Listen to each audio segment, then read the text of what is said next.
Good morning, ladies and gentlemen. I'm going to speak to you today about the island of Eigg. Now, egg is spelled E-I-G-G, so it's not the same egg that is laid by a chicken. It's a small island on the northwest coast of Scotland. It's only 9 kilometres by 5 kilometres, and the population is 99. And it's a place that's quite close to my heart because my mother grew up there. So it's a very beautiful place to visit, actually spectacular. Unless you are an islander or you have a disability, you can't take a car onto the island, so there's not a lot of traffic. You need to get there by boat, which takes about an hour and a half, and on that journey you will most likely see seals, dolphins. When I went there, we had dolphins swimming along beside us for a long time, and a lot of them, about 20 or 30, right beside the boat. And then you can see, some people have seen whales, all sorts of wildlife. When you arrive there, you'll just be overwhelmed by its beauty. It's very green. There's natural forest. There's arable land. There's lots of tiny roads. Actually, not a lot, but a few tiny, very narrow roads with passing places. And perhaps one of the most outstanding features of the island is the Anscur, which is a big mountain. Anscur is Gaelic for the notch, which was formed by lava poured through a prehistoric riverbed from a volcano in a neighbouring island of Rum, millions of years ago, so they say. It takes about 2 hours to climb, but once you get to the top, it's really worth it, because on a clear day you can see all around, all the neighbouring islands, and even as far as the mainland. Then there are the beaches, which are really beautiful. White sand stretching out to neighbouring islands. It's really beautiful, and especially there are what's called the singing sands, which sing when you walk on them, or rather squeak or bark. It's quite hard to describe the noise that they make, but it's very unusual. Definitely worth a visit.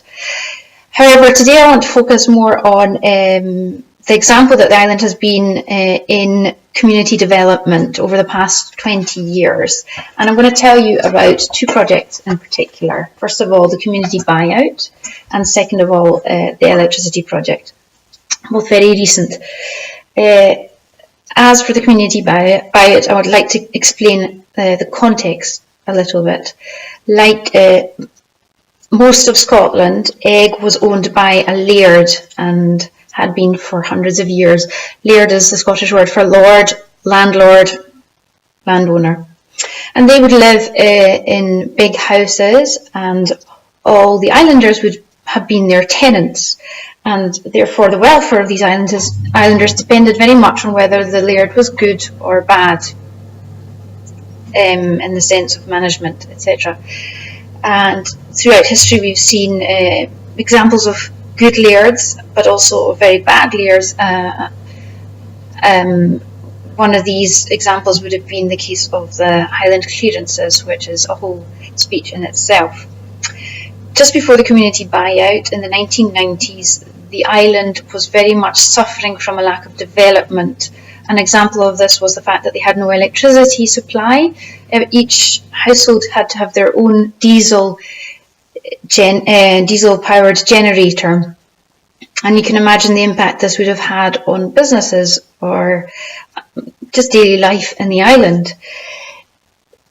Now, in the 1990s, the island went up for sale for a mere £2 million. And so the local community decided that they were going to try and buy out the island. And they managed, through crowdfunding and support also from local government bodies, to raise £1.5 million, for which they bought the island in 1997. So today the island is owned by the islanders, and a lot of decisions are taken on a local level. And one of these decisions was the electricity project, which brings me on to the second project I'd like to tell you about. And as I said before, the island had no electricity and people relied on generators. But since 2008, the Island of Eigg has actually leapt to the forefront in generating electricity using renewable energy sources. They've managed to integrate multiple energy sources into a grid system which then provides energy to the whole island 24/7. So they have wind energy, solar energy, and above all hydroelectricity, and this all gets fed into the central grid, which then feeds each household. And there is a cap on how much energy each household can use, 5 kilowatts for households, 10 kilowatts for businesses. But the islanders say that this is good because it encourages good usage and lack of waste of electricity, which is an example for us all.